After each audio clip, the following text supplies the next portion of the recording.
Hello, FishTube. Welcome to another Friday night. We've made it. It's been a long week for me. I don't know about you. My name is Jason, and you're watching Redfish Bluefish. Thank you so much for stopping by and visiting me. It's damp and rainy Friday evening. I don't know if the weather's been crazy for you guys where you're at. Drop me some chat there. Let me know what's going on. But it has been insane in the membrane here. It is driving everybody insane, and it just will not give up. So, but we are still here. We're still ready to rock. You guys are with us. I see a few people in the room. Lucas Brett's over at LRB Aquatics on YouTube. Was just doing a live stream, finishing it up. He might run over a little bit. Who knows? There could be.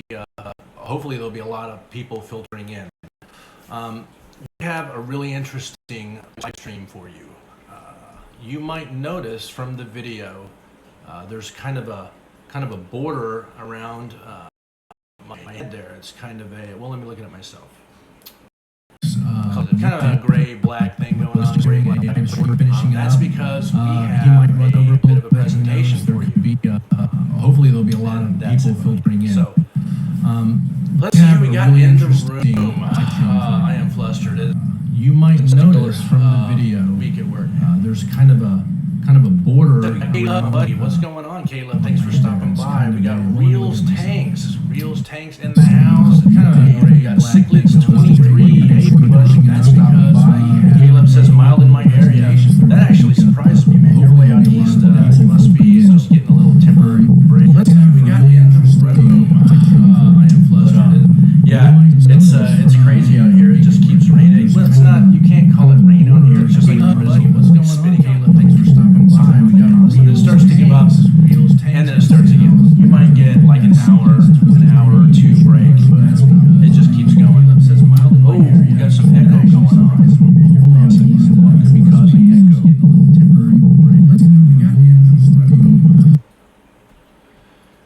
Okay, can you guys please let me know if the echo is way better? I just muted this video. I'm watching it back. Watching the chat for you guys. Let me know, yay or nay. Caleb says something is wrong with the audio. Can you guys hear me? Can you hear me at this point? I muted a video. Sorry, another device that I had in the background. And okay, Reels Tank says better. Nice.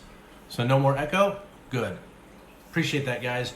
We're going to do our AV check. I don't want to be sitting here for an hour talking to you guys, sounding horrible. Appreciate that.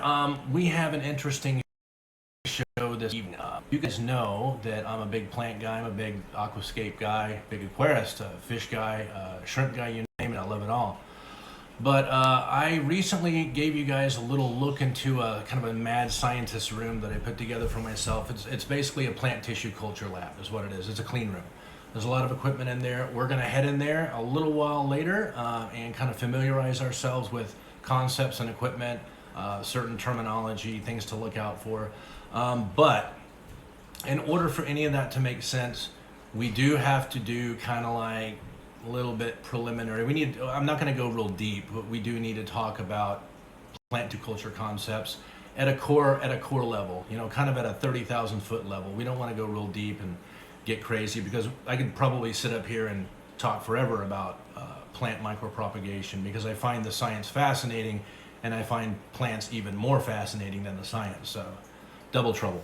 We got some more people coming into the room. We got looks like Recon's Aquariums. Thank you for stopping by. Appreciate that. Let's see. Still looking good on audio, I think. Nice. Okay, cool. So let me switch over to OBS Studio and do my magic. You're gonna see me get small, but I will still be speaking, hopefully. Let's have a stroke. See if we can. Oops, it's the wrong window. Sorry, guys. All right, there we go. Finally got it. So here we go. We got some nifty graphics. Let me switch back over and make sure you guys can see it. I'm switching to YouTube. There's a bit of a lag, as you guys know. YouTube's always like, make sure that this scales correctly. I think we're going to be good.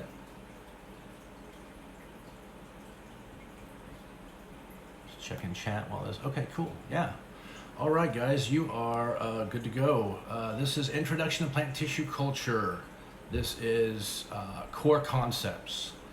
We're going to keep it fairly basic, but there's some things we need to talk about. We're going to do this in the lab, not tonight, because we don't have time to dig into everything tonight. To give you an idea of what it takes to start to finish with plant material ready to cut, and then all the way to finish. You're not talking maybe on an easy plant, just doing a few cultures, maybe 2.5 hours of work to do that because of all the cleaning and the sterilization and stuff. So anyway, let's get started. Advance this presentation here. Oops, hey-o. All right, I am not going to torture you by reading through this entire thing. It is more for you to look at while I talk about it, and it's also kind of a point of reference for me to glance down at the screen if I get lost, as I regularly do. Yeah, here we go. So plant tissue culture. You guys have seen plant tissue cultures. You probably purchased them from ADA or Tropica or someone like that. You know that they are little itty bitty tiny plants. Well, what were they before that? Well, they were explants. And before they were explants, they were donor plants. Let me just make sure I'm coming through okay. Okay, great. Yeah, they are, the little tiny plants by roots and stems and leaves and everything, those are called plantlets. They're really, really tiny, small plants. They have all their organs, they have roots, they have the vascular system, all that stuff. What were they before that? Well, they were explants. What is explant? Put simply, it's a piece of a plant. It could be a single cell. It could be just a few cells. It could be an entire piece of a plant, like an entire branch or a leaf or whatever.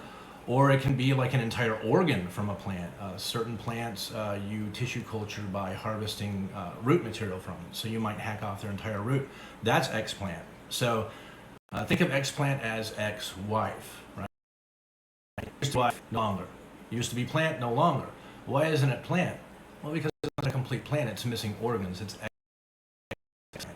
So that's what we harvest off of donor plants or mother plants, and we use them in plant tissue culture. So you'll see in the text in front of you, there's some there's a word I want you to pay attention to. I have to talk about it because if you don't understand that, you won't get any of this. Okay, all plant cells. This is really important. Our cells are not this way. All plant cells have something called totipotency. As you can see in the text in front of you, that merely is the ability of any cell in a plant, any cell, to transform into any other cell, any other kind of cell. So a cell from the root could turn into the cell of a stamen. You absolutely can do that. You could take leaf tissue cells. You can, by way of a callus culture, you can turn it into callus, and it can turn into the entire, top part of a plant. That's a very common way to tissue culture things. So it's really important that you understand this concept, totipotency. Any cell in a plant, given the right conditions, can turn into any other kind of cell from the same plant. If plants didn't have that ability, tissue culture wouldn't work, micropropagation wouldn't work, we'd be doomed. So, kind of scan over this. Yeah, totipotency, we talked about that. We talked about what explants are. Explants are pieces of plants. It could be small pieces, could be large pieces. So basically, explants are tissue culture using a handful of things. You have to have hormones, also known as phytohormones, also known as plant growth regulators. They have a lot of different tags that people use, different names. And they're pretty much all the same thing. We're going to get into that. You need vitamins, macronutrients, micronutrients, you need a carbon source, amino acids, other various organic nutrients. You need that, and you all need it in aseptic conditions, meaning sterile. You're working with hormones, all kinds of stuff. The media that we're preparing, that we put explants onto, obviously has to be sterile, must remain sterile. Otherwise, you're going to get contamination like crazy. So that's kind of a really like a high level of tissue culture. It's essentially a way of turning a little tiny piece of a plant, given the right time and technique, into thousands and hundreds of thousands of plants if you desire to do so. And indeed, people are doing that right now. That's how a lot of our food crops are raised. So let's move on. Actually, before I move on, let me go to chat and make sure I am, all of that audio cutting out some. Redfish, bluefish. Okay, thanks, Candy. Sorry about that. Let me see if I can speak a little bit louder. Does it seem to be kind of like I'm seeing too quiet situation? Please let me know, guys, ASAP, so I can shout at the phone.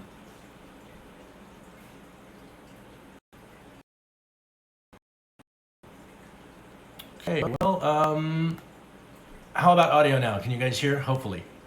I will sticking at chat for a couple more seconds if you'll let me know. There's a delay here. In fact, let's continue on. Let me make this window a little bit, my video window a little bit smaller, so you can see the text. There we go. That's better. How about that? Okay. Hopefully you guys can make the audio out okay. I seem to be having some audio problems. It was just a bit glitchy over here. Okay, cool. Cutting in and out, yikes. That's a bummer. Sorry about that, guys. Hopefully we can hang in there. So, plant tissue steps. I got some handy photos down there for you to look at to represent the steps. Really simple. You select your explant from a donor plant. You dissect it, you wash it, you rinse it. You perform surface sterilization. What does that mean? Well, we washed it. Well, what does washing plants mean? How do you wash plants? With a washing machine? No, very gently. You wash it with a specialized detergent and sable brushes. Sometimes use foam brushes and a little bit of water. And you put some elbow grease into it. You actually wash the surface of the plant and you rinse it very, very well with sterile water. Then you perform a surface sterilization. That's basically immersing or placing the explants, the pieces of plants, into some kind of a sterilizing compound. It's a very, very common bleach. Use bleach fat. It's not a good idea. It's very, very harsh on aquatic plants. I don't like bleach. I use some other stuff that I'll show you in a little while.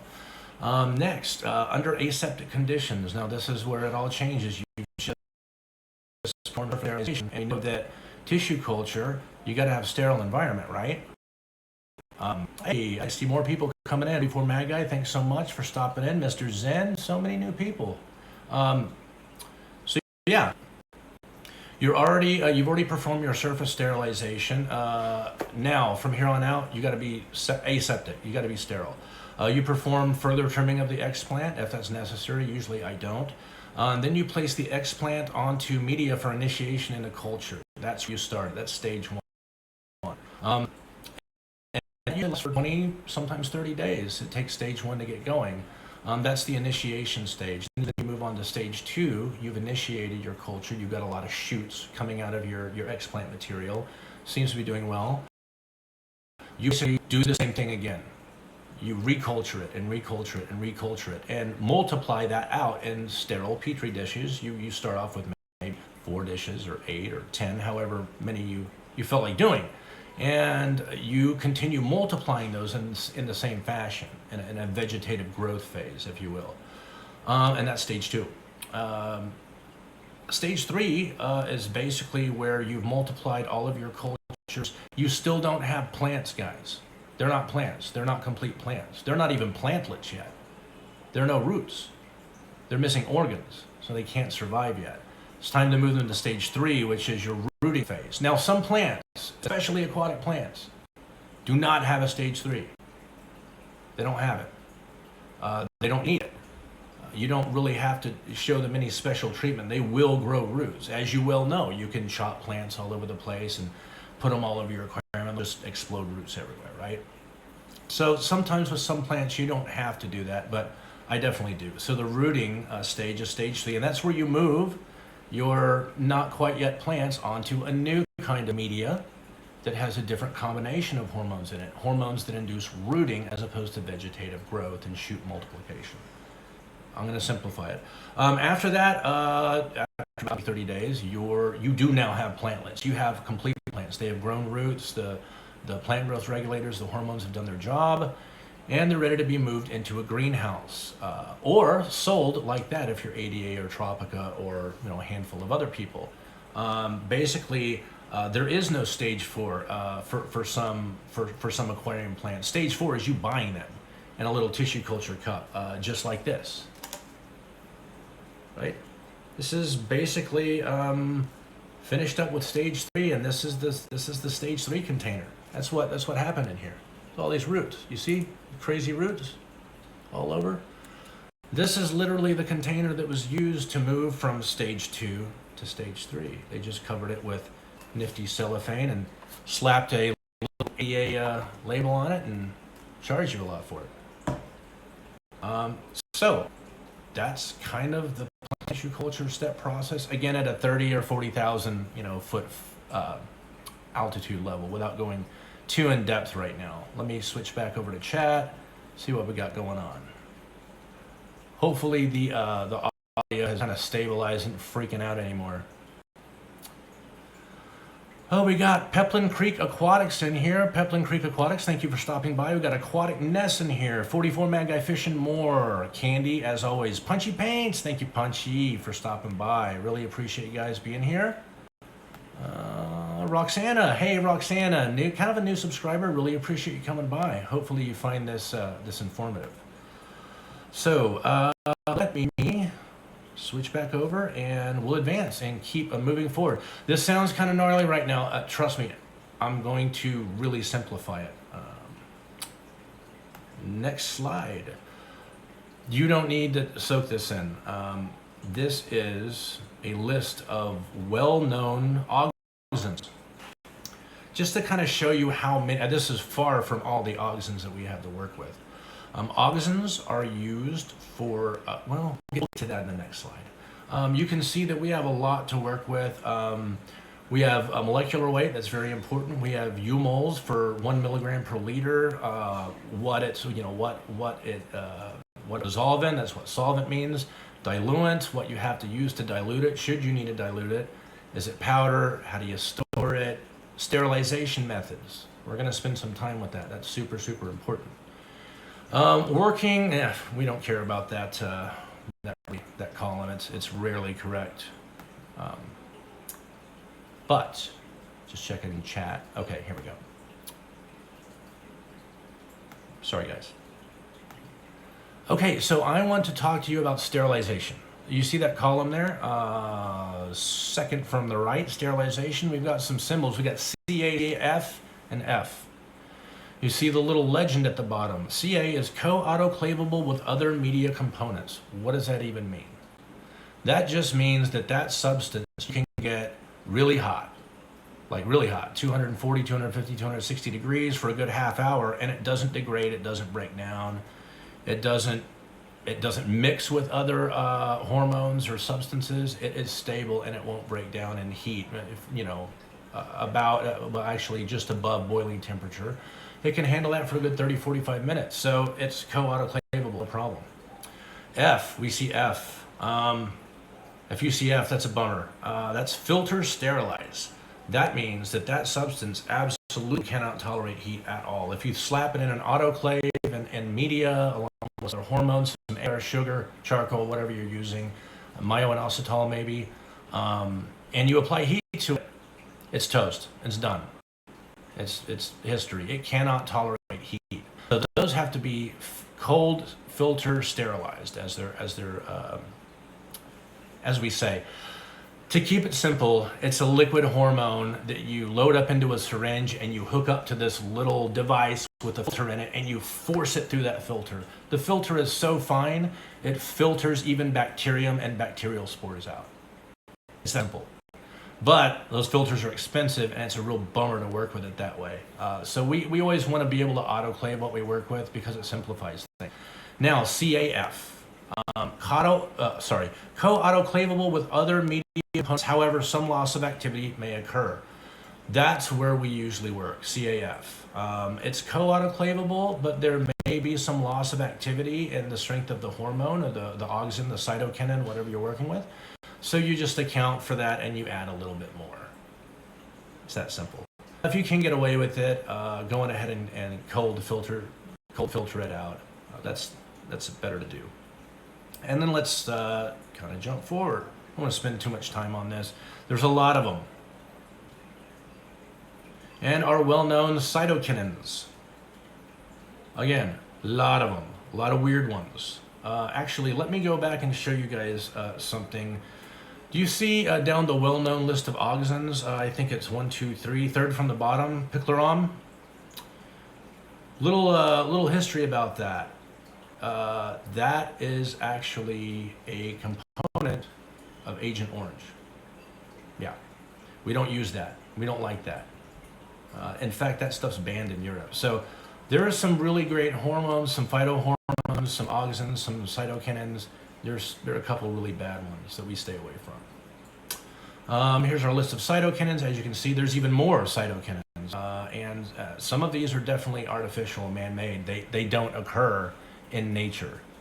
And then we have miscellaneous plant growth regulators. Jasmonic acid is pretty common.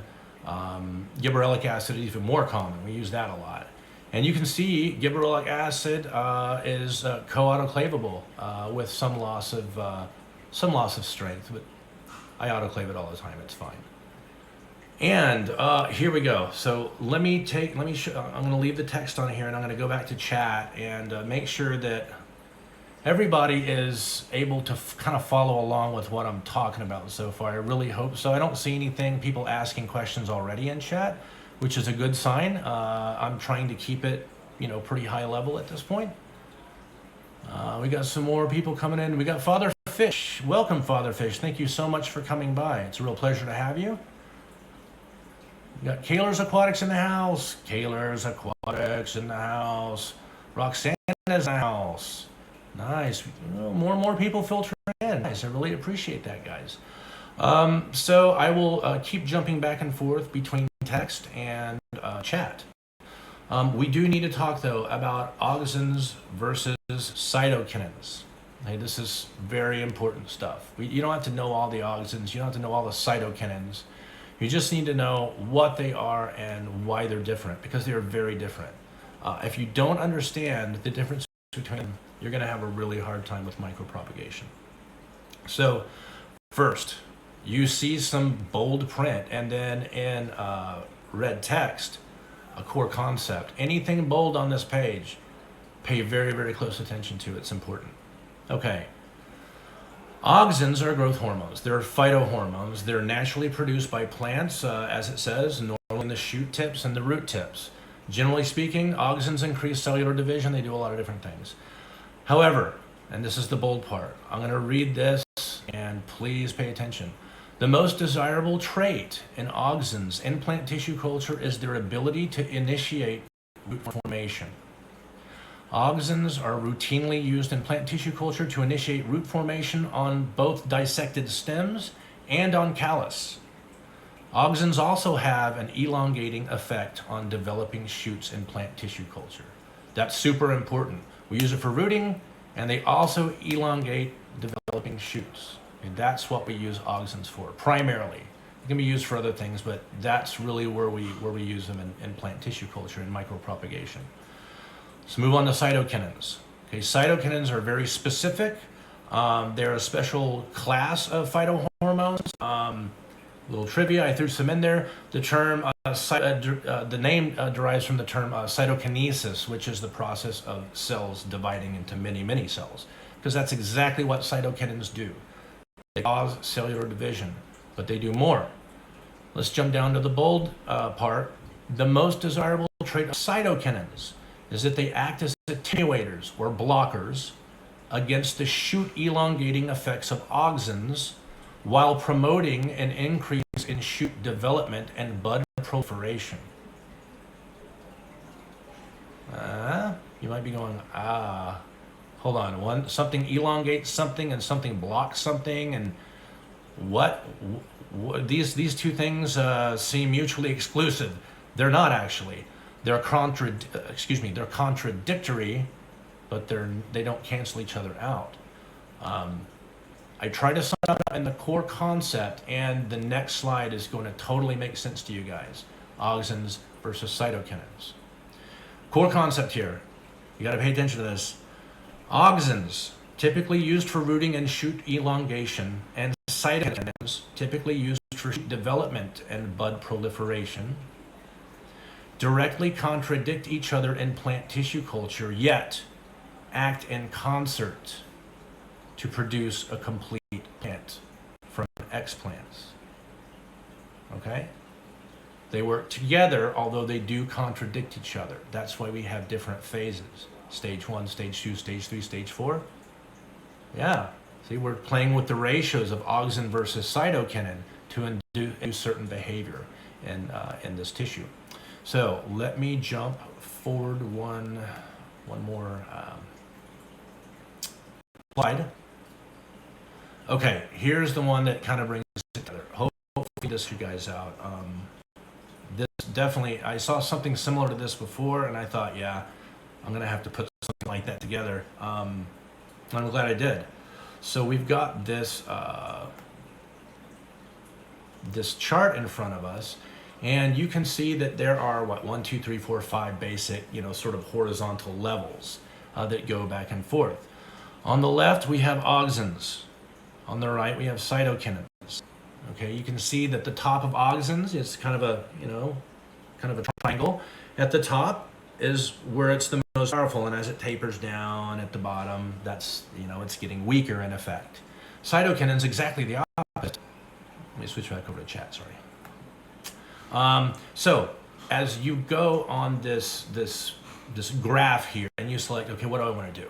I want to start a tissue culture. What do I want to do? I want to proliferate shoots. I want to do it the other way around. I want to create shoots first. I want to create roots. Do I want to create callus? This tells you where you start. So you see, if we more or less balance auxins, plant growth hormones or phytohormones known as auxins, against cytokinins, right? You see that where it says callus induction. That's exactly what's going to happen. We're going to induce callus. We'll talk about what callus is in a second. If we want rooting on shoots, very high on the auxin and virtually no cytokinin. Rooting on callus, adventitious bud shoot proliferation. You see how as we move up and down, depending on what we do, we have to play with our ratios of auxin versus cytokinin. I hope that kind of helps you guys understand how these plant growth regulators and plant growth hormones work.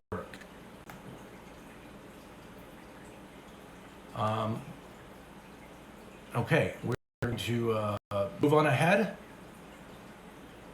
and jump into basic media components. What's media? It's this stuff. It's that jelly stuff that we grow stuff on. Sometimes it's liquid, sometimes it's jelly. Yeah. Liquid cultures are very, very popular. Tropica uses liquid cultures pretty much exclusively. They're a lot easier to do with some plants. Anyway, let's jump into the basic media components. I don't want to spend a lot of time on this. We're already half an hour of this. It's insane. Macronutrients. You got hydrogen, you got oxygen, you got nitrogen, you got phosphorus, potassium, calcium, magnesium, and sulfur. Okay, macronutrients. Macro big. Micronutrients. Iron, manganese, pardon me, I always do that. Manganese, zinc, boron, copper, and molybdenum. Micro. Macro. What makes it macro? What makes it micro? Why are some macro and some micro? I'd like somebody to drop it in chat. I'm not going to give you the answer right now. Why do we call these micronutrients and those macronutrients and the others micronutrients? What's the difference? Then we have vitamins.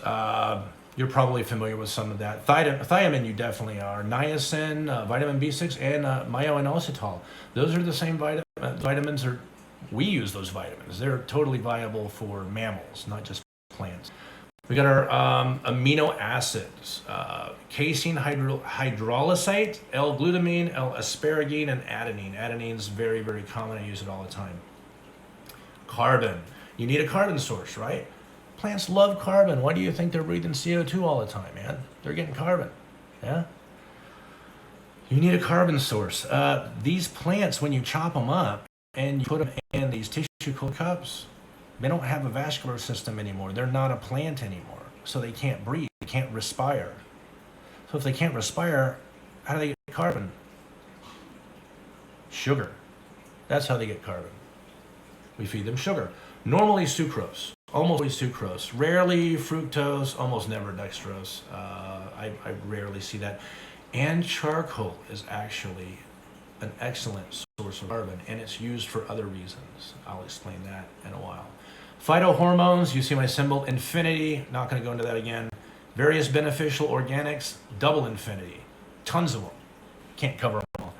Solidifying agents, agar, gelrite, etc. And you see sometimes that's optional. If you're doing aquatic plants, you may want to do liquid medium. You may want to do liquid tissue cultures and never really never solidify it and just be happy with that. I see someone is answering some questions. I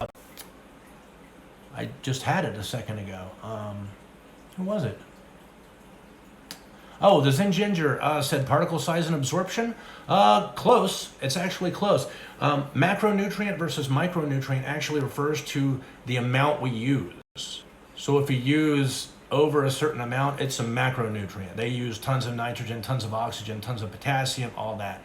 If they use very, very little of it under a certain amount, it's classified as a micronutrient. That's the real difference. The same applies to your liquid fertilizers, guys. You're dumping in your aquarium, your E-Green, your Tropica, your whatever you're using. Maybe you're father fish and you're not doing that at all because you are doing the deep substrate when we all are digging the deep substrate. We'll get on that in another video. But macronutrients versus micronutrients, same thing applies, not just in tissue culture, it's everywhere. That pretty much covers basic media components. That's pretty much it. I thought I saw a question in here. Let me jump over and answer a question from Roxana. Question, so if you get a plant culture and it doesn't produce roots, that means it was lacking the auxins. Not necessarily. Not necessarily. That might mean that they didn't even bother putting it into a rooting stage. It might have been a young tissue culture too. They may have put it into a rooting stage and it's like, whatever. This is all, basically almost all these tissue cultures, by the way, because I don't know if you know this, India. They're all made in India, pretty much. Indians are some of the most gifted plant scientists when it comes to micropropagation. Way smarter than me, way smarter, right? Maybe one day I'll be that smart as these plant guys are, but I'm just I'm kind of I'm crawling in my nerdery at this point. Anyway,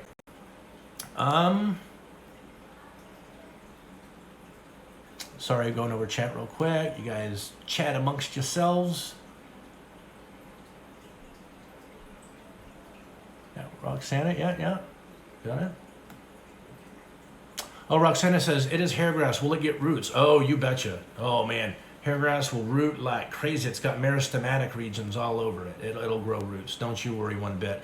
That's actually very, very common to get to get tissue cultured like really small plants like mosses and little grasses and little small plants like that. It's very, very common to get them and pull them out and be like, hey, where's the roots? Sometimes they don't have any. They will absolutely have roots. So, Chattanooga Ed says, I don't know anything about microbiology. Well, that's okay, Ed. That's all right. That's why we're all here. I just, you know, I stayed at the right hotel last night, you know. I'm not going to say the name because they're not paying me, but I stayed at that hotel last night. I'm just playing one of these guys on TV or on YouTube. Anyway, let me hop back over to the presentación, and we might be at the end. Ah, look at that. We're at the end. Well, we see that we have arrived at the intersection of lost, confused, unsure, unclear, perplexed, disoriented, bewildered, and knowing me, probably could use a shower. No, I'm just kidding. I just took one. So let me switch back over to chat, and we were just kind of answering questions. Let me scroll up. There's a lot of people in here. Thank you so much for coming by the way. I'm going to scroll through these really, really quick and see if I can see if there are any questions. If not, I will just keep pushing forward. Oh, gosh.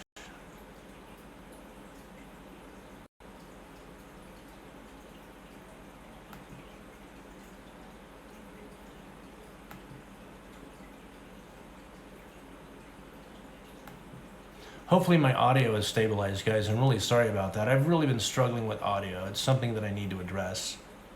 I'm actually using I've got some software on my phone that turns it into like a webcam. Sometimes it's great, sometimes not so much. Just going through chat. I think there's a lot of comments. Okay. So I think I'm good. So are there any specific comments for me regarding plant tissue culture, what we've covered so far? If there are, now is the time to bring it up before I hop into the lab and I start showing you around a little bit, familiarizing you guys with the equipment in there, with some of the concepts. Let me hop back over to chat. Still being in and out for me. Gosh, that's terrible. Really sorry about the audio, guys. Am I cutting out on audio for everybody or just Candy? Please let me know in chat while I watch chat.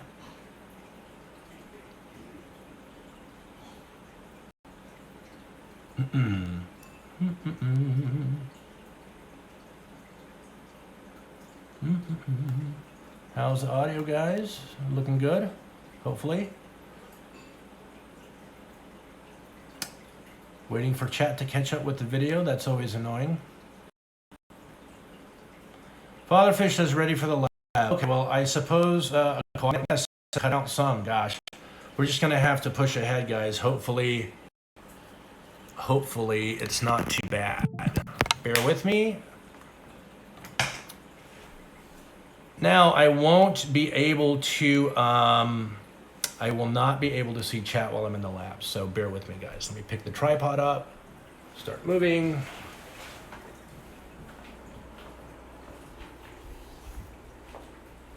Flip the camera around. Sorry, bear with me, guys. How do you flip this camera? Oh. Okay.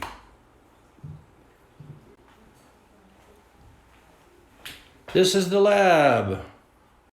Hopefully the audio isn't too echoey in here.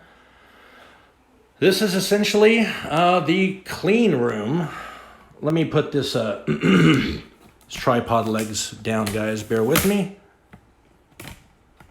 For a little shaky. I will refine my camera skills as time goes on.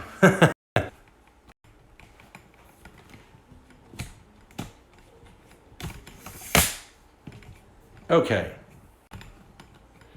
so this is the plant tissue culture lab. This is essentially the sterile work area. This is where work occurs. Sterile work, I should say. Let me set this tripod down here. And this is a sterile flow hood. This is, I believe it's 4 feet by 2 feet. The concept of the sterile flow hood is that air intake happens in the back. You can't see it, but there is space on this side and space on the far side where unclean, septic air is drawn in with 2 really powerful turbines, and then they're forced through this high performance filter. This is a HEPA filter. It filters out pretty much everything. Bacteria, bacterial spores, fungal spores, viruses, nothing gets through it at all. So the idea is that you've got your equipment here. Everything is sterile. You switch on your flow hood.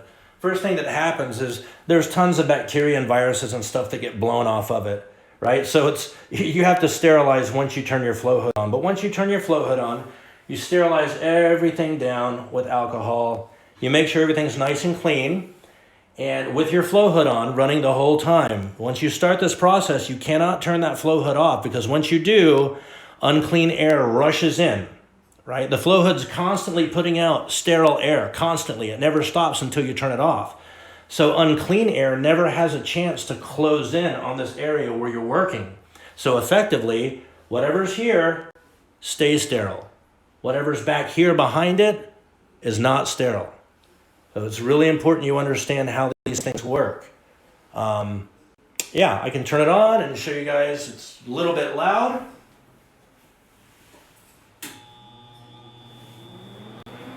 And I'll check chat. I'll be right back.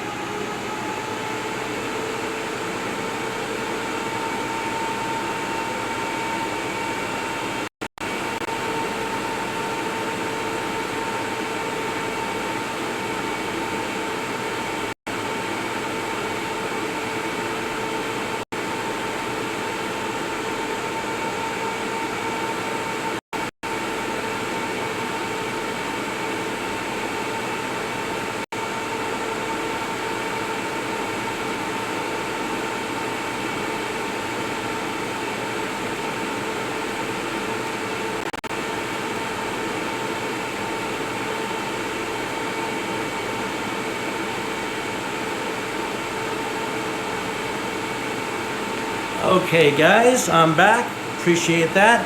I went back and checked the chat and I saw somebody asking, can you please make the window bigger? And I just did. I'm sorry, I forgot about that before I walked away, guys. Anyway, yeah, this is a Laminar flow hood. Actually, this is not a Laminar. I purchased this from a company in New Jersey.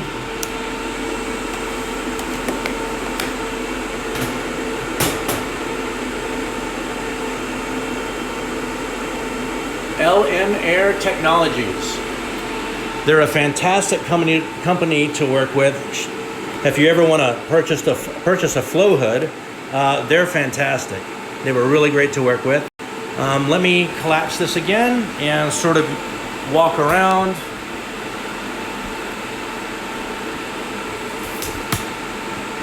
Sorry for the shakiness.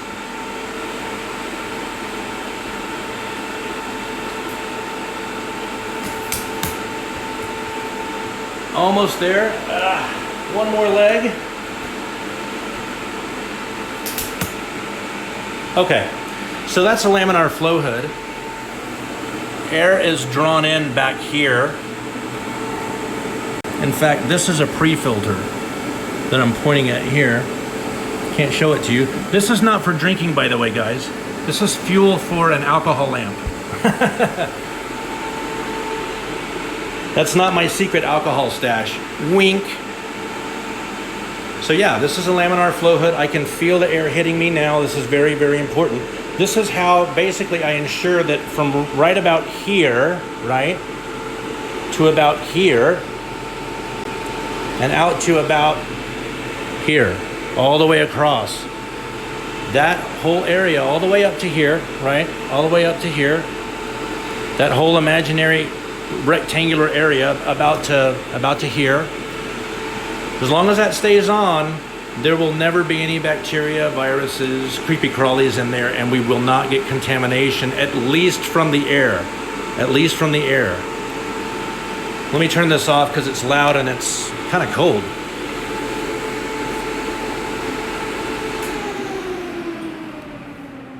As you can tell, that thing does make some noise.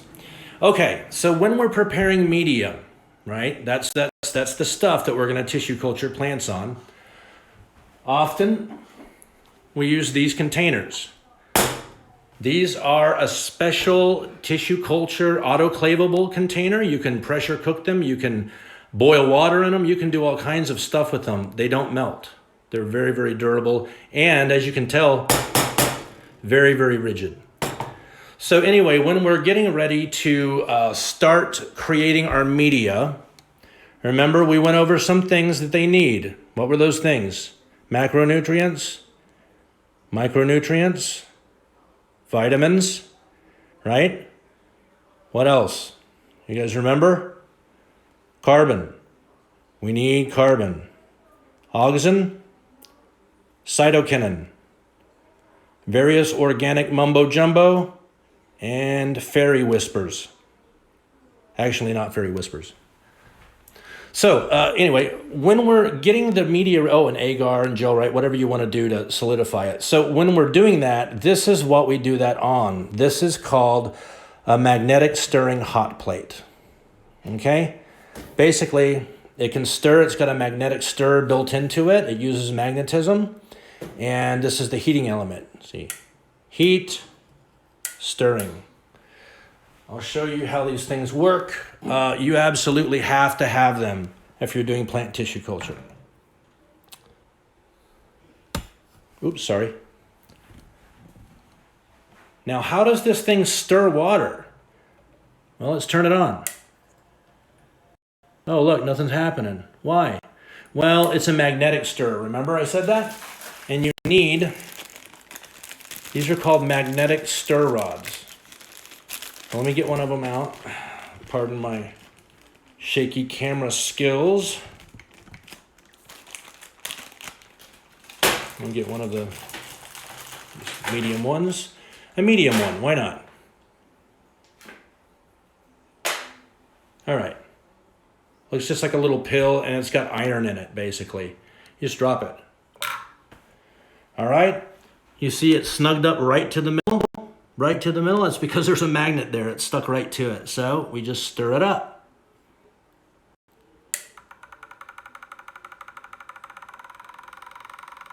As you can see, you can get them stirring pretty fast if you turn it up. You can really get quite a ripple going with these things. And then of course, your heat is separate. This is just tap water, by the way, just for a demonstration.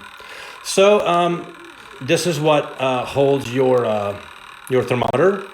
I don't really use lab thermometers. I like the digital ones. These things. These are great. 72 degrees. I mean, work fantastic. So a lot of your, in fact, virtually all of your media preparation is occurring on this device. You can boil stuff, you can cook stuff down, melt it, and stir it. You never have to get your hands on it. It's particularly helpful if you find yourself in the unlucky position of having to create media and work with it after it's come out of an autoclave, right? You have to add hormones to it that were susceptible to heat, right? So it's particularly helpful to have the ability to stir and not have to touch it with your hands. The other device that we use for creating media is this. This is a digital scientific milligram scale. It's very, very accurate. It comes with these little, essentially, they're breeze boxes, wind guards. These scales are so incredibly sensitive that just the air conditioner switching on your house on the other side of the room can make them go off. I mean, it can actually affect them that much.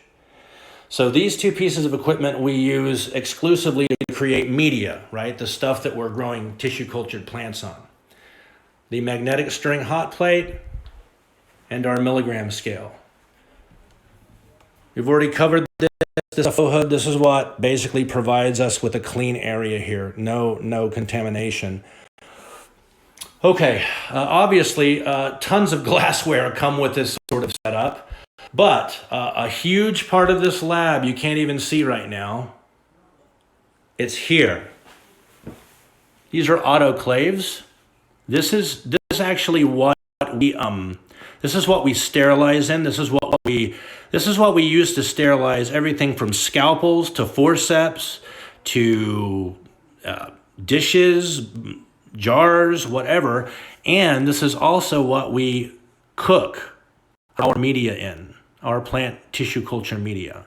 We've got 2 of them here. They hold a ton. Typically with these guys, depending on how much media you're cooking up, a general rule of thumb is, the smallest amount of tissue culture media that you want to prepare is usually 1 liter.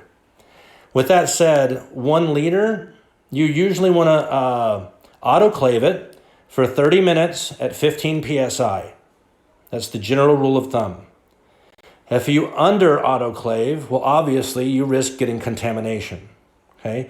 If you over autoclave, this is really important. If you over autoclave, you will end up with a really not very set, your gel will not set very well. It will set and it will always be kind of like jiggly and runny, and it won't set very well. It's because it's overcooked. Overcooking agar especially is a major problem. So anyway, that's kind of touching on that a little bit. See, we have pressure gauges and all that good stuff.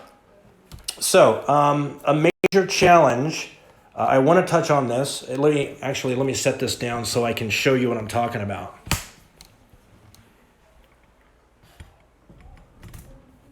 A major challenge working in front of these flow hoods is that you have just over 2 feet of space, and it's 4 foot long.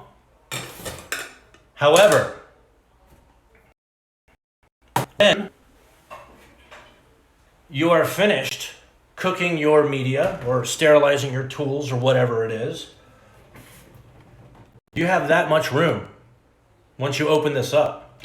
Let's take this counterweight off and get this open, and you'll see what I mean. Pardon. Okay. Now you see what I mean. Those things are big. And that is a really big flow hood too. That's not a small one. So these things are massive, and you see they hold a lot. In fact, I think I measured it before. I think these things easily hold, like 3 levels of these things. So you can really pack these guys quite tight. Now the challenge is this. Imagine with me, if you will, you've got this thing finished. You've got all of your stuff cooked in here. It's all nice and sealed in these little guys. You got tons of them in here, right? And you've also got some large containers of water, right? Because in order to wash plants and have them sterile, you need sterile water. So you got a bunch of these in here, right? It's very challenging at times while this is ripping hot and you have gloves on. In fact, these gloves on, let me show you these hardcore, basically melt-proof, fire-proof gloves that are even chemical safe. When you're working with these and you've only got that much space, and you've got to keep it in front of this, right? Because clean air is coming out. If you lift it that high, you're done. It's contaminated. All that work wasted. So it's very challenging to keep stuff in the clean zone. This is fairly easy, but sometimes we work with things that are a little bit too big or almost too big. And when that happens, well, you usually hear me curse a lot. Actually, when that happens, you have to get a little creative. So instead of pulling things straight out, you have to start tilting and working things out this way. So it can be very challenging working with these pressure cookers, or rather these autoclaves, particularly because you're under so much pressure, really, guys, to keep things sterile, because all it takes is one bacterium, all it takes is one whiff of air, all it takes is one mistake, really. That's it. One mistake, and you've got contamination, and you're done. Throw it all away, start over. There's no coming back from that. Really. Now, let me move this down. Sorry, guys. Put this back up. Okay, what else can we talk about? There's a lot to cover, but I don't want to do too much on you guys and kind of overwhelm you. Let me walk over to chat.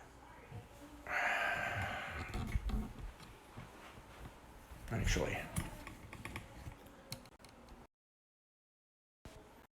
Hey, there we go. That's better.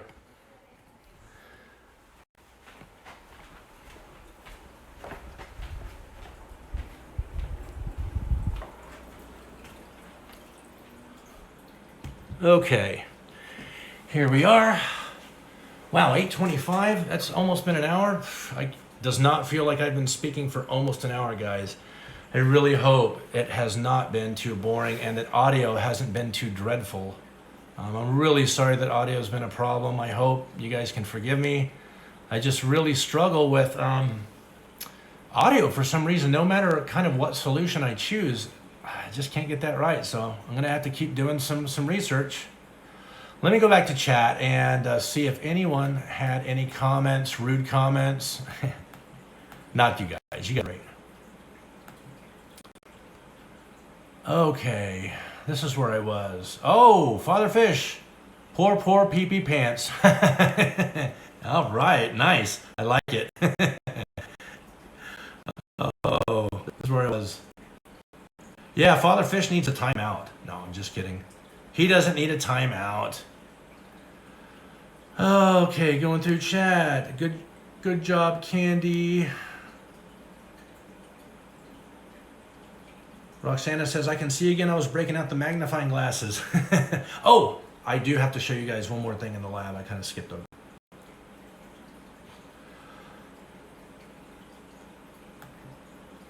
Man, you guys are crazy. Looking at reading this this chat. You guys got all kinds of crazy stuff going on.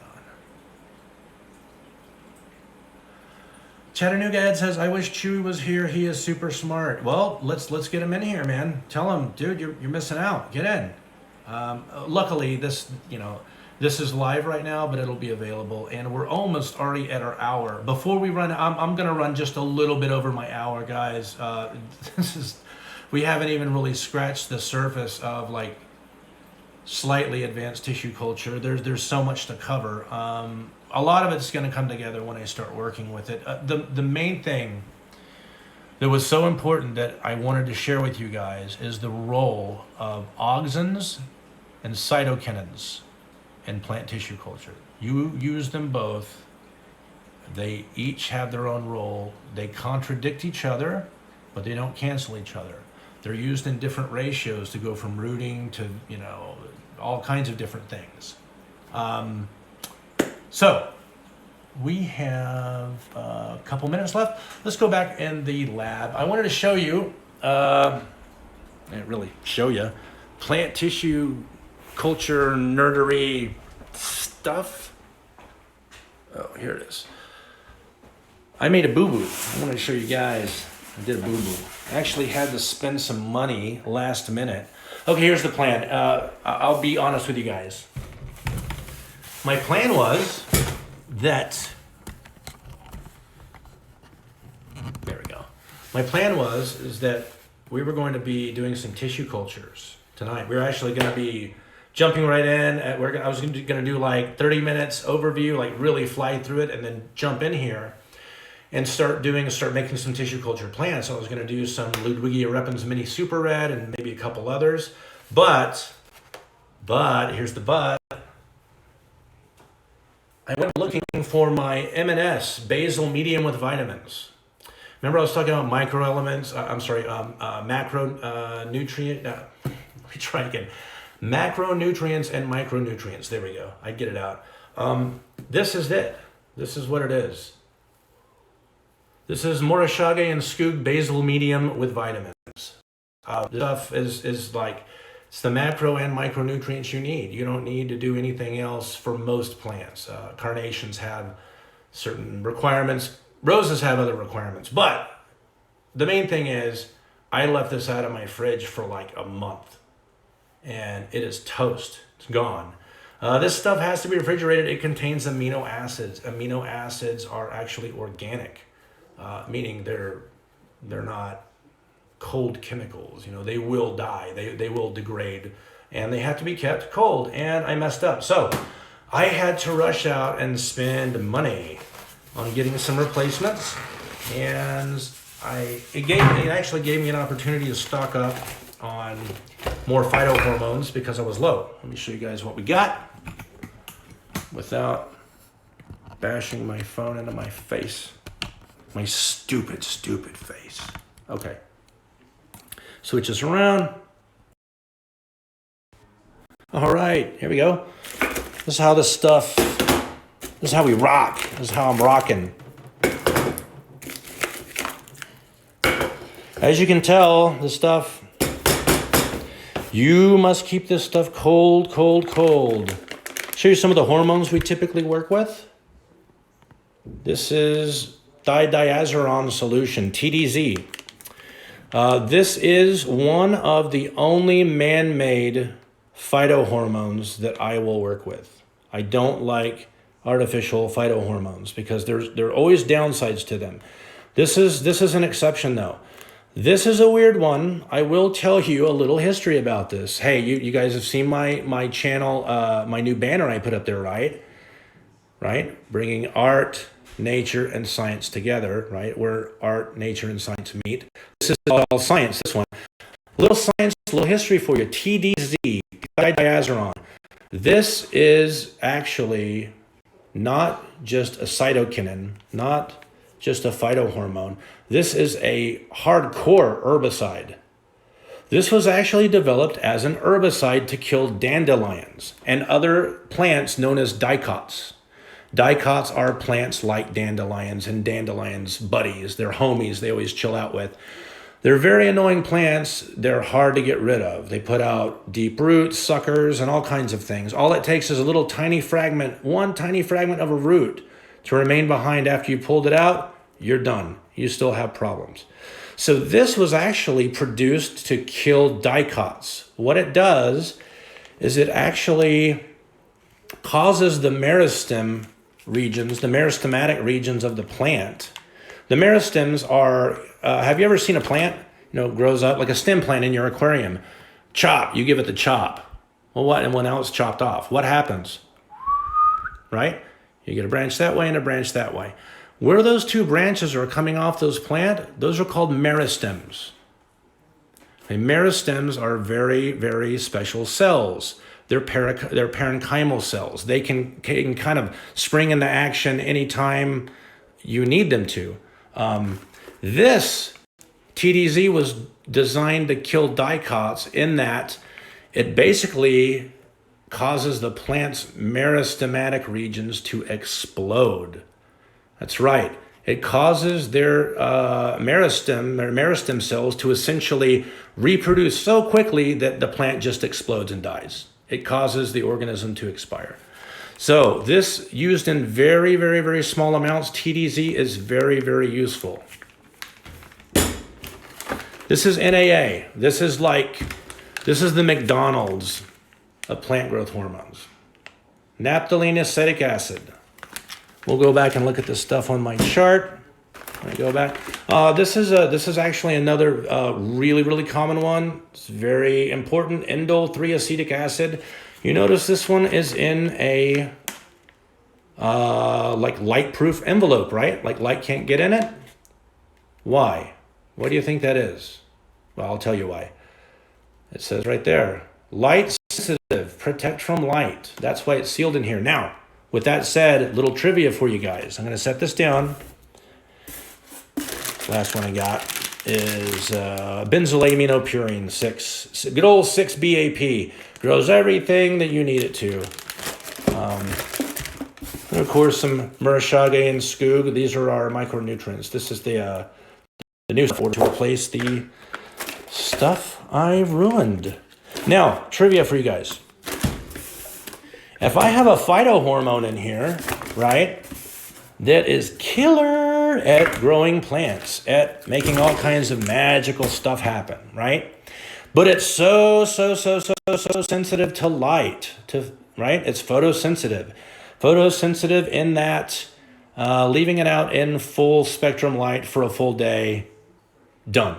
It's gone. It is history. That's how sensitive it is. So my question to you is, how do you think we're going to use that in plant tissue culture, right? And we are going to use that, by the way, in plant tissue culture. How are we going to use that stuff? If it's so friggin' sensitive, You can't even, whoops, you can't even put it underneath a light. How can it be used in plant tissue culture, plants which need light, by the way, if it can't even have light contacting it? That's the trivia for you guys. I don't think you're going to be able to Google it either. I'll look at chat here in maybe 4 or 5 more minutes, and we'll see what you guys come up with. I don't know why I put it there. It actually doesn't go there. Sorry, guys. And this is essentially a incubation rack. Actually, this whole rack is. It's got these lights installed on it, special LED lights that are specifically measured down, actually selected to give me the right level of light for tissue culture, meristematic tissue cultures. So let's go back and see if you guys know how we would deal with our weird problem where we're using, a plant growth hormone that actually can't have light contacting it because it'll basically destroy it long before our tissue culture is finished. How do you think we're able to use that? Clearly, we need to use light, right? Light's going to be contacting the tissue culture container. What do you think we do? Let's go back and see. Sorry for everything, the audio and everything. Let's see if we can get this.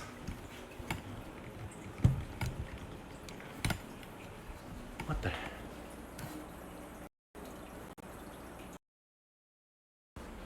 There we go. Okay. We're back.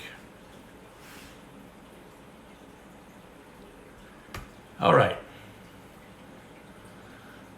I am scanned up and back in chat. Let's see what's going on here.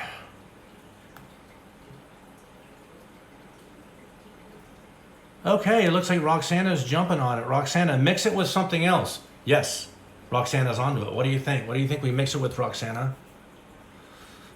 The hint is in that PowerPoint presentation.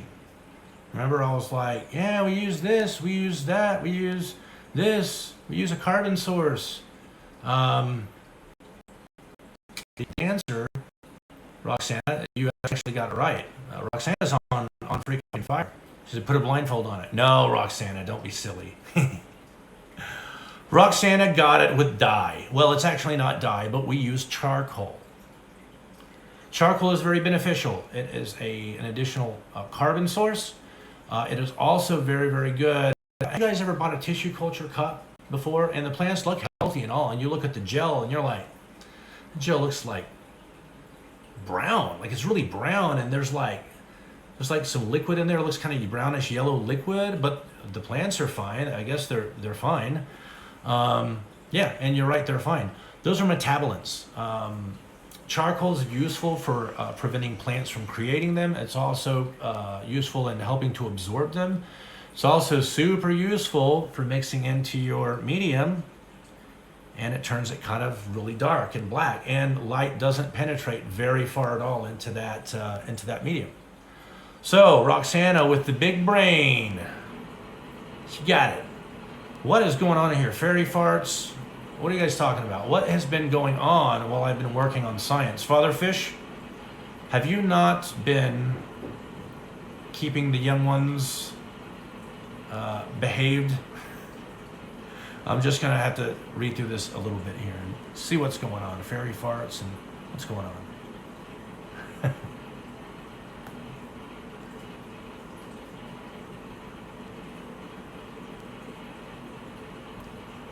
Chattanooga Ed, put it in the gel. Yeah. You guys are definitely onto all kinds of science.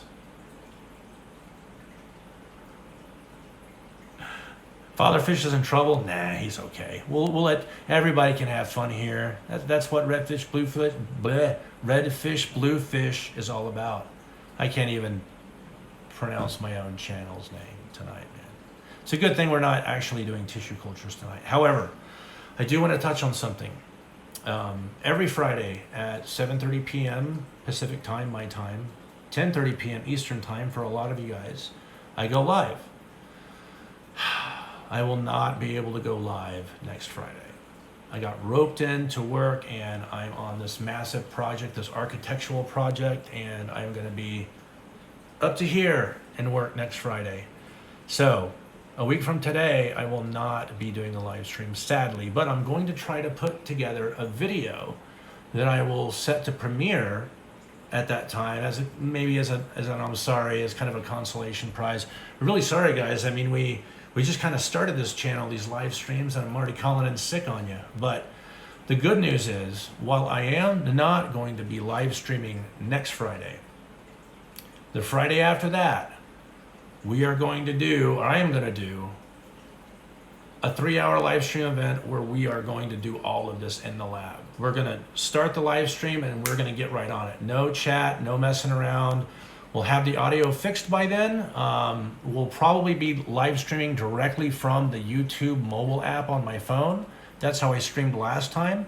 And the audio was way better. So no live stream next Friday, but the Friday after that, we're starting at 7:30 p.m. and we're going to go until we're done. We're not going to quit until we're finished tissue culturing at least one plant from start to finish. All right? And I hope all you guys will show up and cheer me on and pick on each other and definitely have a good time.